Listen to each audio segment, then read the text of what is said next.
guys, good morning and welcome back to our channel The Career Point. So we are back again with another interesting video. और आज की video का topic है protostomes versus deuterostomes. अब हम यही topic क्यों लेके आए हैं, क्योंकि प्रीवियस ईयर के अंदर 2019 के अंदर एचटेट के अंदर ही कुछ क्वेश्चन पूछे गए थे इनसे रिलेटेड। तो हमने सोचा कि इसके ऊपर एक जो है वीडियो बनाया जाए। तो हम वही टॉपिक्स कवर कर रहे हैं जो कि एचटेट की पर्सपेक्टिव से काफ़ी इंपॉर्टेंट है। तो चलिए वीडियो को हम शुरू करते हैं। प्रोटोस्टोम्स वर्सेस ड्यूटेरोस्टोम्स, इस टॉपिक में एंट्री करने से पहले कुछ टर्म्स है जो मैं आपको समझाना चाहूँगी, क्योंकि उसके बाद ही आपको ये वर्ड जो है समझ में आएंगे। तो दो टर्म्स होते हैं,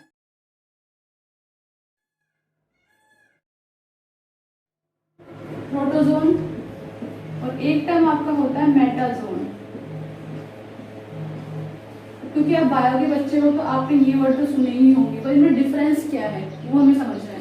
तो अगर हम वर्ड को इनको डिवाइड करें तो इसमें एक वर्ड है प्रोटो। प्रोटो का मतलब आपको पता है क्या होता है, प्रिमिटिव। और जोन का मतलब क्या होता है, जू, यानी कि एनिमल्स। तो कैसे एनिमल्स होंगे इसके अंदर, प्रिमिटिव एनिमल्स। वही हम मेटा जोन्स की बात करें तो मेटा मतलब क्या होता है, एडवांस्ड। और जोन्स का फिर से मतलब क्या होगा, एनिमल्स। तो प्रोटोजोन्स के अंदर कैसे एनिमल्स आएंगे, प्रिमिटिव है, जो पहले जो ऑर्गेनिजम्स आए थे, जैसे इवोल्यूशन हुआ था, तो वो सारे किसके अंदर आएंगे, प्रोटोजोन्स के अंदर आएंगे। और मेटाजोन्स में जो उसके बाद आए, प्रोटोजोन्स के बाद जो एडवांस ऑर्गेनिजम्स आए, कॉम्प्लेक्स ऑर्गेनिजम्स आए, उनको आप मेटाजोन्स के अंदर रखोगे। इनमें ये कैसे होते हैं, protozoans are unicellular, they are unicellular, whereas metazoans are multicellular. इनमें एक सेल होता है जो कि सारे फंक्शन परफॉर्म करता है, लेकिन मेटाजोन्स में कैसा होता है, मल्टी सेलर, अलग अलग जो है सेल्स हैं जो कि टिश्यू बन के अलग अलग फंक्शन को परफॉर्म करते हैं। ये मेटाजोन्स के अंदर है। इनकी बॉडी कैसी होगी, सिंपल बॉडी होगी। बॉडी का ऑर्गेनाइजेशन कैसा होगा, सिंपल बॉडी। और इनमें कैसी होगी, कॉम्प्लेक्स बॉडी होगी। ठीक है, इनके एग्जांपल आपको पता है, प्रोटोजोन्स का आपने एग्जांपल सुना होगा, मलेरियल पैरासाइट। वो पैरासाइट जो क्या करता है हमारे अंदर, मलेरिया करता है। तो मलेरियल पैरासाइट आपका जिसका क्या बोलते हैं, इसको बोलते हैं प्लाज्मोडियम। ठीक है, फिर आपको पैरामीशियम, अमीबा, ये सब किसके अंदर आते हैं, ये सब आते हैं प्रोटोजोन्स के अंदर। वही मेटाजोन्स की बात करें तो इनके अलावा जो एडवांस ऑर्गेनिजम्स हो गए आपके, फाइलम एनालिड्स के हो गए, फाइलम एनालिडा, आर्थ्रोपोडा, मोलस्का, वो सब किसके अंदर आएंगी, वो आएंगी मेटाजोन्स के अंदर। तो ये जो दो टर्म थी समझाने जरूरत है, क्योंकि इसी के बेसिस पे हम जो है इन तक पहुंचेंगे। तो अब आपने समझे प्रोटोजोन्स और मेटाजोन्स में डिफरेंस क्या होता है। अब थोड़ा आगे बढ़ते हैं। तो एक पॉइंट और है जो कि मैं ऐड करना चाहूंगी कि इनके अंदर, क्योंकि ये मल्टी सेलुलर है ना, तो इनके अंदर क्या होगा, जो बॉडी है वो डिवाइडेड होगी आपकी प्रॉपर टिश्यूज के अंदर और ऑर्गन्स के अंदर, जबकि प्रोटोजोन्स में ऐसा कुछ नहीं होता है। तो अब हमें प्रोटोजोन्स को यहाँ पे हमने समझ लिया डिफरेंस क्या होता है, क्योंकि हमें मेटाजोन्स को पढ़ना है। मेटाजोन्स की ही क्लासिफिकेशन क्या होती है, प्रोटोजोन्स और प्रोटोस्टोम्स और ड्यूटेरोस्टोम्स होता है। तो प्रोटोजोन्स को हम यहीं पे छोड़ देंगे, हम बढ़ेंगे मेटाजोन्स के ऊपर। तो जो मेटाजोन्स है, इनमें जब एम्ब्रियो का डेवलपमेंट होता है, यानी कि जब जो है मेल गैमेट और फीमेल गैमेट फ्यूज करके जाइगोट बनाते हैं, जाइगोट फिर एम्ब्रियो बनता है। तो जो एम्ब्रियो जब डेवलप होता है तो उस बेसिस के ऊपर कि एम्ब्रियो कैसे डेवलप हो रहा है, कैसे ओपनिंग, कौन सी ओपनिंग पहले डेवलप हो रही है, कौन सी बाद में डेवलप हो रही है, या फिर किस टाइप के ऑर्गेनिज्म के अंदर कौन सी ओपनिंग पहले बनती है और किसके अंदर कौन सी ओपनिंग पहले बनती है, अलग अलग उसी के बेसिस पे जो है मेटाजोन्स को क्लासीफाई किया गया। किसके अंदर, प्रोटोस्टोम्स और ड्यूटेरोस्टोम्स के अंदर।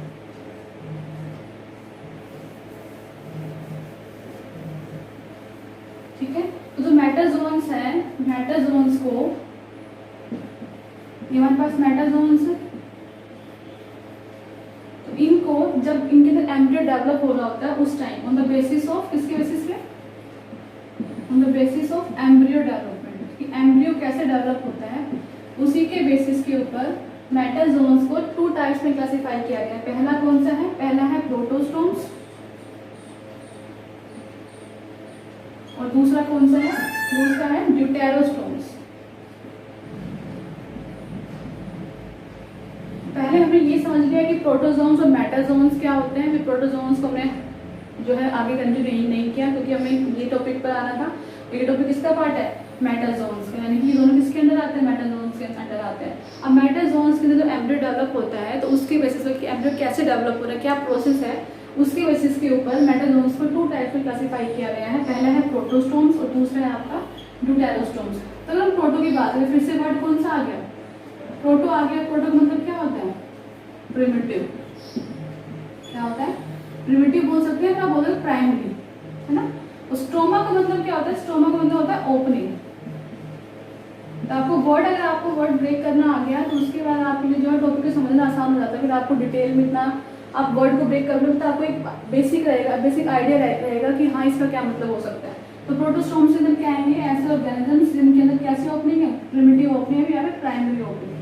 वहीं हम ड्यूटेरोस्टोम्स की बात करें तो ड्यूटेरो के अंदर क्या, ड्यूटेरो मतलब होता है सेकेंडरी, स्टोमा का मतलब क्या होता है, ओपनिंग। तो इनका ओपनिंग कैसे होगी, सेकेंडरी ओपनिंग होगी। तो ये बेसिक वर्ड को ब्रेक करके जो मैंने मतलब आपको समझाया, इसको डिटेल में आगे कंटिन्यू करेंगे। और आप आई होप आपको समझ में आ गया। प्रोटोस्टोम्स मतलब प्रिमिटिव ओपनिंग, तो यहाँ पे किस क्या कॉमन आ रहा है, ओपनिंग। तो यानी कि इनके अंदर अगर इनको डिवाइड किया गया है प्रोटोस्टोम्स और ड्यूटेरोस्टोम्स के अंदर, तो किसके वजह से किया गया है, उनके ओपनिंग के टाइप पे, कि एम्ब्रियो जब बनता है उस टाइम किस टाइप की ओपनिंग डेवलप होती है, उसके वजह से उनको प्रोटोस्टोम्स और ड्यूटेरोस्टोम्स के अंदर जो है क्लासीफाई किया गया है। अब इनके डिफरेंस को हम 1 बाय 1 जो है समझ लेते हैं।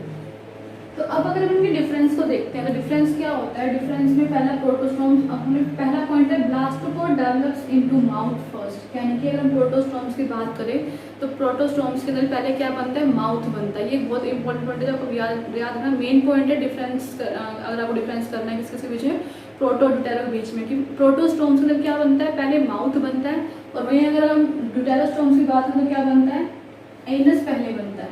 ड्यूटेरो की एडवांस एनिमल्स है, इनके अंदर क्या पहले बनेगा, एनस बनेगा। और प्रोटोस्टोम्स के अंदर पहले क्या बनेगा, माउथ बनेगा। क्योंकि हम जो ह्यूमंस है उसमें पहले क्या बनेगा, एनस बनेगा।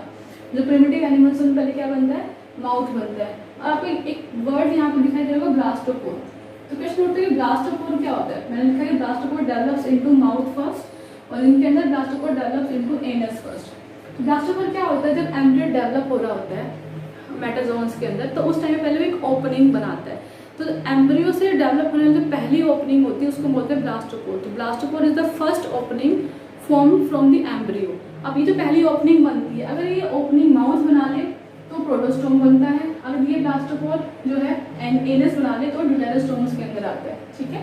सेकेंड पॉइंट है कि अभी जो माउथ बन गया, बनते दोनों है, माउथ और एनस दोनों बनते हैं, पर इससे पहले माउथ बन गया। अब ये जो माउथ बन गया ये टनल डाउन, यानी कि ये और आगे ओपन होगा और टनल बनाएगा, और उसके बाद क्या बना लेगा, एनस बना लेगा। तो यहाँ पे माउथ से एनस बन रहा है। वहीं अगर ड्यूटेरोस्टोम्स की बात करें तो इसमें क्योंकि पहले एनस बनता है तो एनस से क्या बनेगा, anus tunnel down to form mouth. Anus जो है टनल डाउन होकर माउथ बनाएगा। ये सेकेंड पॉइंट हो गया। थर्ड पॉइंट है कि प्रोटोस्टोम्स के अंदर, तो ये इंपॉर्टेंट पॉइंट आपको याद रखना कि पहले इसमें माउथ बनता है, इसमें एनस बनता है। थर्ड पॉइंट है सॉलिड वेंट्रल कोड। तो आपने एक फीचर आपको याद रखिए, जो कोऑर्डिनेट्स वगैरह होते हैं हायर, सबसे हाईएस्ट क्लासिफिकेशन होगी, सर हाईएस्ट फाइलम कौन सी होती है, कोऑर्डेटा होती है। तो उनके अंदर कैसा होता है, डोर्सल और होलो नर्व कोड होता है। अब क्योंकि ड्यूटेरोस्टोम ज़्यादा एडवांस है तो इसमें कैसा होगा, होलो वेंट्रल कोड होगा, और इस इनमें कैसा होगा, सॉलिड वेंट्रल कोड होगा। ठीक है, ये आपको याद रखना है। फोर्थ है डिटरमिनेट क्लीवेज या फिर मोज़ेक क्लीवेज। प्रोटोस्टोम्स के अंदर क्लीवेज जो जिस टाइप की होती है वो या तो डिटरमिनेट होती है या फिर जो है कैसी होती है, मोज़ेक होती है। अब डिटरमिनेंट क्या होती है, आपने एक वर्ड जो डिटरमाइन, डिटर्मिनेशन मतलब कि दृढ़ संकल्प, कि मैंने सोच लिया कि I am determined that I want to become doctor, I want to become engineer, जो भी आपको बनना है। तो उसके हिसाब आप जो एक संकल्प कर लेते हो, आप सोच लेते हो कि आपको ये बनना है, यानी कि आपका जो फेट है आपने फिक्स कर दिया कि मेरे को डॉक्टर ही बनना है, फिर मेरे को टीचर बनना है, फिर मेरे को इंजीनियर बनना है, जो भी आपको बनना है। तो सेम उसी टर्म से ये जो है डिटर्मिनेट वर्ड, डिटर्मिनेट जो वर्ड वहाँ से आया है, इसका मतलब क्या होता है कि इनके जो सेल्स हैं प्रोटोस्टोम्स के अंदर, इनके जो सेल्स होते हैं, जब एम्ब्रियो के 2 to 4 सेल का जब स्टेज होता है तो उस टाइम पे इनकी फेट डिटरमाइन हो जाती है कि इस पार्ट जो इन सेल्स को है हैंड बनाना है, इस पार्ट इन सेल्स को जो है हार्ट बनाना है, इन सेल्स को ब्रेन बनाना है, इन सेल्स को कुछ बॉडी का और पार्ट बनाना है। तो मान लीजिए ये एक है, ठीक है, 2 to 4 सेल स्टेज पे है। तो इस स्टेज पे से मैंने इन सेल्स को रिमूव कर दिया, इनकी फेट थी कि इनको जो है हैंड बनाना है। तो इन ऑर्गेनिज्म में क्या होगा कि अगर आपने इन सेल को हटा दिया तो ये जो ऑर्गेनिज्म बनेगा पूरा बनेगा, लेकिन इसके अंदर क्या फॉर्म नहीं होंगे, हाथ नहीं बनेंगे। क्यों? क्योंकि इनकी जो फेट है इन सेल्स की, जो क्या बनाना बहुत ही अर्लियर डिसाइड हो जाती है तो अगर आपने उनको रिमूव कर दिया तो वो जो बॉडी पार्ट है जिसकी सेल्स आपने रिमूव की वो उसके अंदर डेवलप नहीं होगा। आई होप आपको क्लियर हुआ होगा। इसलिए इसका वर्ड बोलते हैं डिटर्मिनेंट, मतलब डिटरमाइंड, पता है कि क्या करना है पहले से। इनमें क्या होता है, इनडिटर्मिनेंट होते हैं रेगुलेटिव, यानी कि इनमें कि हर सेल के अंदर वो क्षमता होती है, वो कैपेबिलिटी होती है कि वो जो है कंप्लीट ऑर्गेनिज्म को डेवलप कर सके।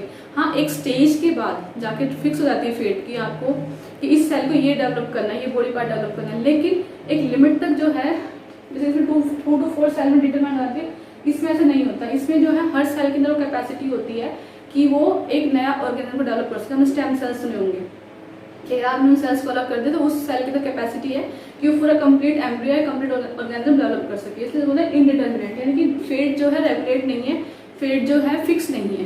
तो ये हो गया आपको डिटेरोस्टोम्स के अंदर। और each cell is capable to give rise to complete embryo या फिर कंप्लीट ऑर्गेनिज्म। ठीक है, हर सेल के अंदर कैपेसिटी है कि वो कंप्लीट ऑर्गेनिज्म को बना सके।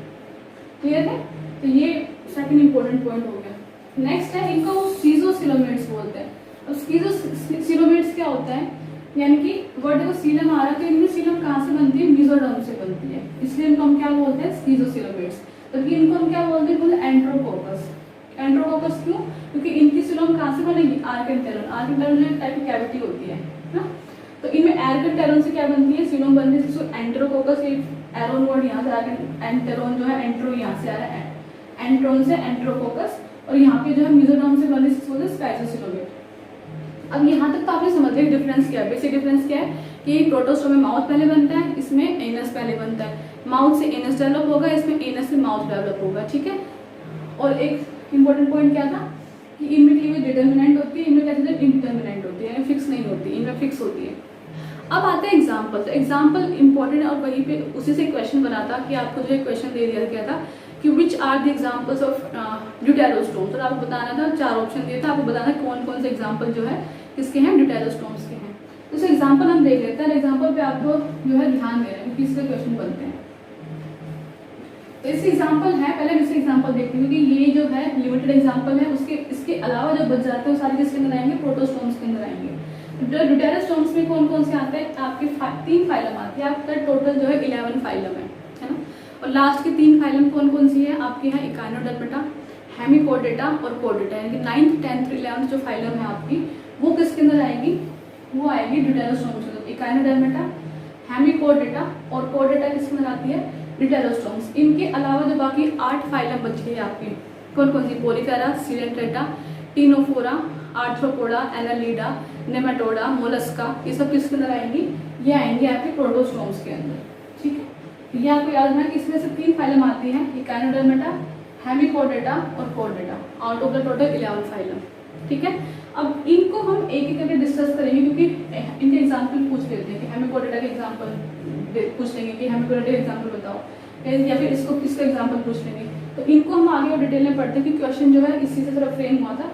तो अब जो ड्यूटेरोस्टोम्स है उसके जो 3 फाइलम है उसको डिटेल में पढ़ते हैं। 3 फाइलम मैंने कौन कौन सी बताई थी, इकाइनोडर्मेटा, हेमिकोडेटा और आपकी कोडेटा, तो उनको हम डिटेल में पढ़ेंगे 1 by 1। पहले हम पढ़ते हैं इकाइनोडर्मेटा। तो फाइलम इकाइनोडर्मेटा आपको पता है इसमें कौन कौन सा ऑर्गेनिजम्स आते हैं। इकाइनो का मतलब क्या होता है, इकाइनो का मतलब होता है स्पाइन, यानी कि कांटेदार।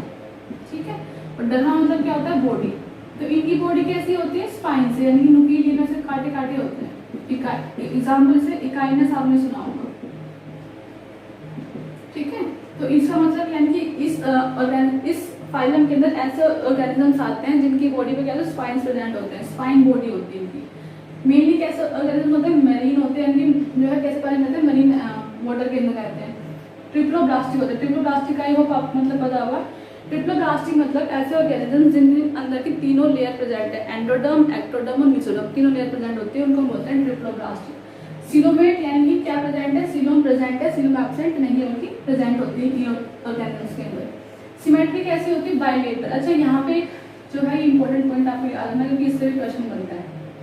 क्वेश्चन क्या बनता है, मेनली जो एडवांस ऑर्गेनिजम्स होते हैं ना उनकी तो कैसे सिमेट्री होती है, बाइलेटरल होती है, लेकिन जो लोअर ऑर्गेनिजम्स होते हैं उनकी तो कैसे होती है, रेडियल। अब रेडियल क्या होती है, बाइलेटरल क्या होती है। रेडियल का मतलब होता है कि अगर आपके पास कोई ऑर्गेनिज्म है उसको आप किसी भी फ्रेम से अगर काटोगे तो वो 2 इक्वल पार्ट में डिवाइड हो जाएगी, उसको बोलते हैं रेडियल। लेकिन बाइलेटरल कैसी होती है, बाइलेटरल होती है कि आपको सिर्फ एक ही फ्रेम होगा जिससे अगर आप वो काटोगे तो वो 2 इक्वल पार्ट्स में डिवाइड होगी। बाकी अगर अदर फ्रेम से काटोगे तो वो डिवाइड नहीं होगी। जैसे मान लीजिए ये एक ऑर्गेनिज्म है सर्कुलर शेप में, ठीक है, इसको आप ऐसे काटोगे तब भी 2 इक्वल पार्ट में डिवाइड हो जाएगी, इसको आप ऐसे काटोगे तब भी 2 इक्वल पार्ट में डिवाइड हो जाएगा, ठीक है, इसको आप ऐसे काटोगे तब भी, ऐसे काटोगे तब, तो किसी भी फ्रेम से आप काटो और 2 इक्वल पार्ट में डिवाइड हो जाए तो उसको बोलते हैं रेडियल सिमेट्री। किसी भी फ्रेम से काटो वो 2 इक्वल पार्ट में डिवाइड हो जाएगा। लेकिन कुछ ऑर्गेनिज्म्स कैसे होते हैं, और ये होता है लोअर ऑर्गेनिज्म्स के अंदर, लेकिन जैसे एडवांस होते जाते हैं तो उनके अंदर क्या होता है कि सिर्फ एक फ्रेम ऐसा होता है जिससे कि अगर उसको काटोगे तो वो 2 इक्वल पार्ट में डिवाइड हो जाएगा। मान लीजिए हमें ह्यूमंस को अगर 2 इक्वल पार्ट में डिवाइड करना है तो हमें कैसे काटना पड़ेगा, यहाँ से लेकर से बीच में से। अगर आप ऐसे काटोगे, यहाँ से काटोगे तो 2 इक्वल पार्ट में नीचे पैर आएंगे, ऊपर जो है सर आएगा, तो इक्वल पार्ट नहीं हुआ। तो मान लीजिए ऐसा ऑर्गेनिज्म क्या बोलते हैं बाइलेटरल, कि सिर्फ एक ही फ्रेम है जहाँ से आप काटोगे तो 2 इक्वल पार्ट में डिवाइड हो जाएगा, उसको बोलते हैं बाइलेटरल। आई होप आपको समझ में आएगा।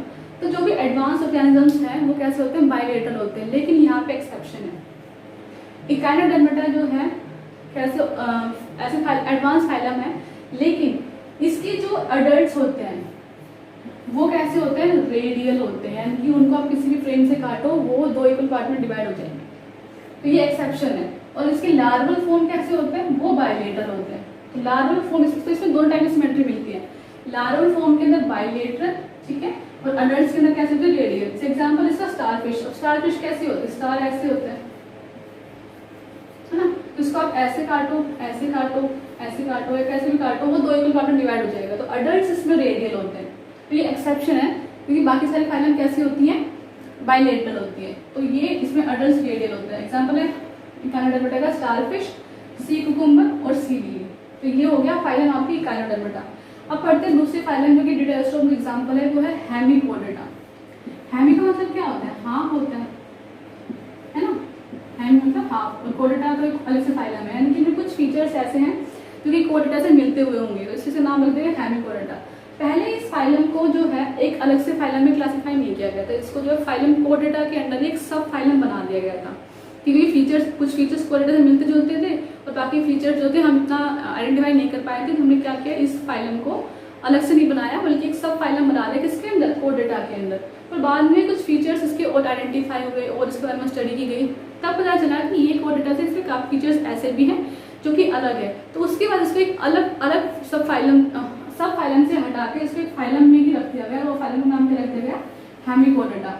अब ये एक तो अर्लियर प्लेस्ड है सब फाइलम इसके अंदर कोडेटा, लेकिन अब क्या हो गई, एक सेपरेट फाइलम में इसको रख दिया गया है। और अब ये आती है नॉन कोडेट्स के अंदर, क्लियर है। तब कौन से फाइलम है, हेमिकोडेटा, बट ये कोडेट नहीं है बल्कि क्या है, ये नॉन कोडेट है। दूसरा पॉइंट क्या है कि ये भी कैसे होते हैं, ट्रिप्लोब्लास्ट, यानी कि इसके अंदर तीनों जर्म लेयर्स प्रेजेंट है, एक्टोडर्म, एंडोडर्म और मेसोडर्म। सीलोमेटर के सीलम प्रेजेंट है, और सिमेट्री कैसी होती है मैंने बताया, जैसे आप आगे बढ़ते हो तो ऑर्गेनिज्म कैसे हो जाते हैं, बाइलेटरल, यानी कि एडवांस जाते हैं, सिर्फ एक ही फ्रेम से जो है 2 इक्वल पार्ट में डिवाइड होंगे। अब ये ऑर्गेनिज्म कैसे होते हैं, ये मरीन होते हैं, है ना, और कैसे वोम लाइक, जो कीड़े होते हैं बिल्कुल कीड़े जैसे दिखते हैं, ये हेमिकोडेट्स, वोम लाइक मरीन एनिमल्स। इनकी जो बॉडी है, जैसे कि इसमें 3 पार्ट में मान लीजिए इनकी बॉडी है, ठीक है, तो ये 3 पार्ट में डिवाइडेड है। पहला पार्ट आपका है ये, इसको बोलते हैं प्रोबोसिस, क्या बोलते हैं, प्रोबोसिस, इसको बोलेंगे कोलर, इसको बोलेंगे ट्रंक। तो इनकी बॉडी 3 पार्ट में डिवाइडेड है, प्रोबोसिस, कोलर और ट्रंक के अंदर। ये आपको याद रखना है कि प्रोबोसिस क्वेश्चन पूछा जाता है, proboscis gland is present in, तो किस में प्रेजेंट होता है, फाइलम क्या है उसका, हेमिकोडेटा। और प्रोबोसिस ग्लैंड जो इनमें प्रेजेंट होती है किसका काम करती है, एक्सक्रीशन का। तो प्रोबोसिस तो 2 क्वेश्चन बन गए, प्रोबोसिस ग्लैंड किससे प्रेजेंट होती है, हेमिकोडेट्स के अंदर।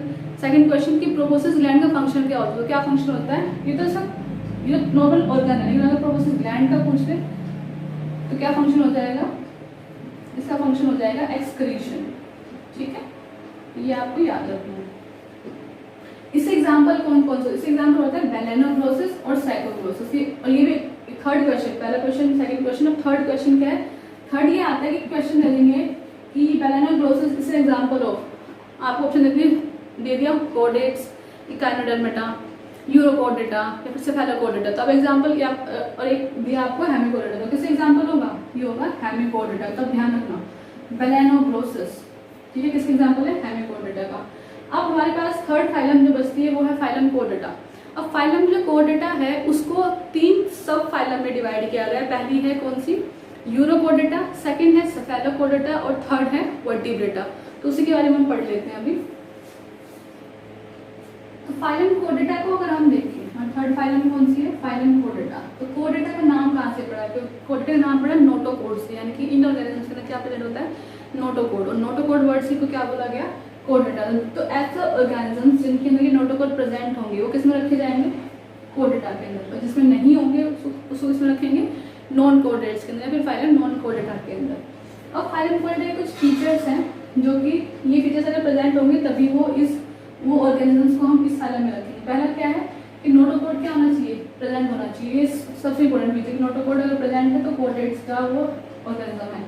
दूसरा क्या है, डोर्सल होना नर्व कोड। नर्व कोड कैसा होना चाहिए, डोर्सल होना चाहिए। इनकी बैक ऑफ, अगर मान लो ये मेरा हाथ है तो ये इसका वेंट्रल साइड है, फ्रंट साइड, और ये क्या है, डोर्सल साइड। तो यानी बैक साइड पे कैसा होना चाहिए, होलो नर्व कोड होना चाहिए। थर्ड फीचर क्या है कि गिल स्लिट्स होने चाहिए। कैसे होने चाहिए, फेरेंजियल गिल स्लिट्स होने चाहिए, और कैसे पेयर्ड फॉर्म के अंदर प्रेजेंट होना चाहिए। तो अगर ये 3 फीचर्स किसी ऑर्गेनिज्म के अंदर प्रेजेंट है तो उसको हम किसमें रखेंगे, कोडेट्स के अंदर रखेंगे। अब अगर हम देखें फाइलम कोडेटा को, मैंने बताया कि 3 सब फाइलम में डिवाइड किया गया है। पहली सब फाइलम कौन सी है, यूरोकोडेटा, जिसको हम क्या बोल सकते हैं, ट्यूनिकेटा भी बोलते हैं। यूरोकोडेटा का एक और नाम है ट्यूनिकेटा, जिनको हम यूरोकोडेट्स बोलेंगे या फिर उनको ट्यूनिकेट्स बोल सकते हैं। दूसरी सब फाइलम है सेफेलोकोडेटा, ठीक है, और तीसरी सब फाइलम है वर्टिब्रेटा। फाइलम कोडेटा को 3 सब फाइलम में डिवाइड किया गया है, यूरोकोडेट्स, सेफेलोकोडेट्स और वर्टिब्रेट्स, ठीक है। अब इन दो, ये जो आपके ऊपर जो 2 सब फाइलम हैं इनको हम इकट्ठा करके क्या बोल सकते हैं, protochordates. Urochordates plus cephalochordates can also known as protochordates, जिसमें वर्टिब्रेटा नहीं आता, सिर्फ 2 सब फाइलम को प्रोटोकोडेट्स बोलते हैं। अब यूरो का मतलब क्या होता है आपको यहाँ समझना है, ठीक है। तो यूरोकोडेट्स क्या होता है, यूरो का मतलब होता है टेल। क्या मतलब होता है, टेल। और कोडेटा का मतलब हो गया ना नोटोकोड से, ठीक है। तो इनके अंदर नोटोकोड कहाँ प्रेजेंट होगा, टेल के अंदर। तो इसका फीचर क्या है कि नोटोकोड इज प्रेजेंट इन कहाँ पे, लार्वल टेल के अंदर। वही सेफेलो की बात होता है, कोई वर्ड अगर आपको याद होगी ना तो आपके लिए जो है आपको रटना नहीं पड़ेगा, आपको वैसे याद आ जाएगा। यूरो मतलब टेल होता है, तो सेफेलो मतलब क्या होता है, सेफेलो मतलब होता है हेड, यानी कि सर। तो इसके अंदर नोटोकोड कहाँ प्रेजेंट होगा, हेड टू टेल, सर से लेके पैर तक क्या प्रेजेंट होगा, नोटोकोड प्रेजेंट होगा। इसलिए हम बोलते हैं सेफेलो। सेफेलो मतलब हेड और यूरो मतलब टेल। तो यूरोकोडेट्स कैसे होते हैं, जिसमें नोटोकोड कहाँ प्रेजेंट होता है, टेल के अंदर, और सेफेलोकोडेट्स में कहाँ प्रेजेंट होता है, हेड से लेके टेल के अंदर। आई होप आपको क्लियर होगा। इस एग्जाम्पल क्या है, इस एग्जाम्पल है एसीडियंस, किसके, यूरोकोडेट्स के। और सेफेलोकोडेट्स एग्जाम्पल क्या है, एम्फियोक्सिस, जिसको हम क्या बोल सकते हैं, लैंडस्केप भी बोलते हैं। आपने वर्ड नाम सुना होगा, एम्फियोक्सिस, लैंडस्केप। और ब्रैंकियोस्टोमा, क्या बोलते हैं, ब्रैंकियोस्टोमा। कि ब्रैंकियोस्टोमा किस एग्जांपल है, सेफेलोकोडेट्स से, यानी कोडेट्स। लेकिन अगर हमने बेलेनोग्लोसिस पढ़ा था, किस एग्जांपल था, हेमिकोडेट है। तो कंफ्यूज नहीं होना, वो बेलेनोग्लोसिस है जो कि हेमिकोडेट्स एग्जांपल है, और ये ब्रैंकियोस्टोमा है जो किस एग्जांपल है, सेफेलोकोडेट्स का। अब आता है वर्टिब्रेटा। वर्टिब्रेटा थोड़ी जो एडवांस सब फाइलम है किसकी, कोडेट, फाइलम कोडेटा की। इसमें क्या होता है, नोटोकोड तो प्रेजेंट होगा कि कोडेटा के अंदर आ रहा है, तो नोटोकोड तो प्रेजेंट होगा ही होगा, बट सिर्फ जब एम्ब्रियो डेवलप हो रहा होता है उस टाइम प्रेजेंट होता है। उसकी वजह से ऑर्गेनिज्म जो है और फर्दर डेवलप होता है और आगे एडवांस जो है बनना स्टार्ट होता है। तो उस टाइम पे क्या होता है, ये जो नोटोकोड है ये किससे रिप्लेस हो जाता है, वर्टिब्रल कॉलम, जो रीढ़ की हड्डी होती है ना, हमारे पीछे की तरफ जो होती है रीढ़ की हड्डी। तो ये नोटोकोड जब एम्ब्रियो होता है उस टाइम नोटोकोड प्रेजेंट होता है, इसलिए कोडेटा के अंदर है। पर ये जो नोटोकोड है इसको रिप्लेस कौन कर देता है, वर्टिब्रल कॉलम, इसलिए इसका नाम पड़ा वर्टिब्रेटा। कहाँ से पड़ा, वर्टिब्रल कॉलम से क्या नाम आया, वर्टिब्रेटा। अब इससे एग्जांपल क्या है, इसके जो भी एडवांस ऑर्गेनिज्म्स आपके फिश से स्टार्ट होंगे, फिश। अभी कौन सी सब फाइलम, फिश आएगी, ठीक है। दूसरी आपकी एम्फियंस, बर्ड्स, मैमल्स और रेप्टाइल्स, ये सब किसके अंदर आएंगे, ये आएंगे वर्टिब्रेटा के अंदर। तो एम्फीबियंस, फिशेस, बर्ड्स, रेप्टाइल्स और आपके मैमल्स, जिसमें कौन आते हैं, ह्यूमंस भी आते हैं। ह्यूमंस किसके एग्जाम्पल होंगे, वर्टिब्रेटा के। आई होप आपको यहाँ तक समझ में आएगा। अब एक स्टेटमेंट है काफी इंपॉर्टेंट, मैं आपको स्टेटमेंट बोलती हूँ, मुझे बताना सही है या नहीं है। एक स्टेटमेंट है, अगर बोलो all vertebrates are chordates but all chordates are not vertebrates, क्या स्टेटमेंट सही है, ये स्टेटमेंट सही है, क्योंकि वर्टिब्रेट्स जितने भी हैं वो सारे किसके एग्जाम्पल है, वर्टिब्रेट किसके अंडर आता है, कोडेटा के अंडर आता है। तो ऑल वर्टिब्रेट्स आर कोडेट्स, ये स्टेटमेंट तो सही है, लेकिन but all chordates are not vertebrates, ये भी सही है। यानी कि बात क्या है, बात ये है कि सारे वर्टिब्रेट्स कॉर्डेट्स हैं पर सारे कॉर्डेट्स जो है वर्टिब्रेट्स नहीं है। क्यों? क्योंकि कुछ कॉर्डेट्स क्या हैं, कुछ कॉर्डेट्स यूरोकॉर्डेट्स हैं और कुछ कॉर्डेट्स सेफेलोकॉर्डेट्स। तो याद रखना सारे वर्टिब्रेट्स कॉर्डेट्स हैं बट सारे कॉर्डेट्स वर्टिब्रेट नहीं है। तो स्टेटमेंट घुमा के दे सकते हैं वो कि ऑल कॉर्डेट्स आर वर्टिब्रेट्स, उल्टा देते हैं कि ऑल कॉर्डेट्स आर वर्टिब्रेट्स। तो कहाँ है, सारे कॉर्डेट्स वर्टिब्रेट्स थोड़ी हैं, वो तो यूरोकॉर्डेट्स भी है, सेफेलोकॉर्डेट्स भी हैं। तो ये एक इंपॉर्टेंट पॉइंट है, आपको याद रखना है। ठीक है, तो यहाँ पे हमारा क्वेश्चन जो है, हमारा जो टॉपिक है ये खत्म होता है। तो आई होप आपको समझ में आया होगा। अब मैं आपको क्वेश्चन बताती हूँ जो कि क्वेश्चन एग्जाम के अंदर आया था। ठीक है, क्वेश्चन था विच ग्रुप इज ऑफ डिटेरोस्ट्रोम, इनसे कौन सा ग्रुप जो है डिटेरोस्ट्रोम का एग्जाम्पल है। पहला ऑप्शन है एनालिडा, मोलस्का, कोर्डेटा। सेकंड है एनालिडा, आर्थ्रोपोडा, मोलस्का। थर्ड है इकानोडेर्मा, हेमिकोडेटा, कोर्डेटा। और फोर्थ है आर्थ्रोपोडा, मोलस्का और इकानोडेर्मा। इसका आंसर मैं आपको नहीं बताने वाली हूँ क्योंकि मैं चाहती हूँ कि आप लोग खुद इस टॉपिक को अच्छे से पढ़ें, इस वीडियो को ढंग से समझें जो मैंने समझाया है, और उसके बाद इसे कमेंट बॉक्स के अंदर इसका आंसर आप जरूर बताइए। इससे मुझे समझ में आएगा कि आप लोगों को टॉपिक समझ में आया है नहीं आया, क्या मैं उतना डिलीवर कर पा रही नहीं कर पा रही। तो प्लीज़ आप इसका, अगर आपने वीडियो देखी है तो आप इसका आंसर जो है जरूर कमेंट बॉक्स में इसका कमेंट करके बताइएगा। और मिलते हैं आपको एक और ऐसी वीडियो के साथ जिसमें हम एक और इम्पोर्टेंट टॉपिक को डिस्कस करते हैं। तब के लिए इस वीडियो को प्लीज़ लाइक कीजिएगा, शेयर कीजिएगा और चैनल को सब्सक्राइब जरूर कीजिएगा। मिलते हैं आपको एक और ऐसी वीडियो में, तब तक के लिए थैंक यू सो मच।